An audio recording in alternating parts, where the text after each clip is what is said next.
Bir kun Oysha onamiz radhiyallohu anha payg'ambarimiz alayhissalomga bir onamiz haqida gapirib aytdilarki, qasir, bo'ylari past edi. Payg'ambarimiz alayhissalom aytdilarki, siz hozir uni g'iybat qildingiz dedilar. Agar hozir mana shu g'iybat kalimasi dengizga qo'shilib ketsa, dengizni aynitadi dedilar. Yana boshqa bir rivoyatda tupuring, qon tupurasiz degan ma'nodagi gaplari ham bor. Bo'lmasa oddiy gap edi. Ha bu qora ekan, bu oriq ekan, bu uzun ekan, bu semiz ekan, bu oddiy gap. Lekin mana shu o'sha odam eshitsa xafa bo'ladimi? Bu g'iybat. Ammo hozir ming afsuski azizlar, biz hozir shu darajaga chiqdikki, Alloh bizni kechirsin, biz o'sha g'iybatdan o'tib bo'xtonga o'tib ketdik. Ko'rmasdan, bilmasdan bemalol bo'xton qiladi. Bemalol bitta odamning sha'nida uni obro'sizlantiradi.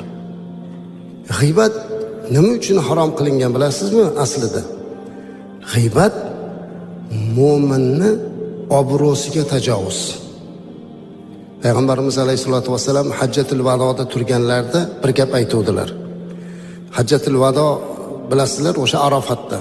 Payg'ambarimiz alayhisalom aytdilarki, mana shu bugungi turgan joyimiz, makonimiz va bugungi oyimiz qanday harom qilingan bo'lsa, mo'minni mo'minga qoni ham, obro'si ham harom qilindi dedilar.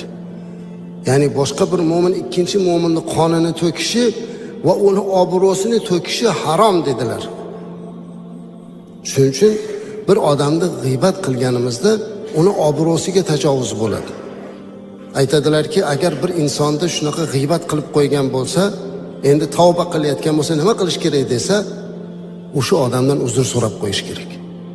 Meni kechiring, men sizni g'iybat qilib qo'yuvdim. Mendan rozi bo'ling deb qo'yish kerak. Agar ayta olmasa, u odamda o'ziga aytsa, yanada o'sha xafagarchiligi kuchayib ketadigan bo'lsa, o'sha qaysi davrada g'iybat qilgan bo'lsa, shu davrada u odamning obro'sini ko'tarib qo'ysin deydi. Endi maqtab qo'ysin. Ana shu uni tavbasi bo'ladi. Bo'lmasa, bu qiyomatga qoladigan narsa. Payg'ambarimiz alayhisolatu vasallam odam o'ldirish bilan barobar qo'ydi. Shunday ekan, biz bundan saqlanishimiz kerak azizlar.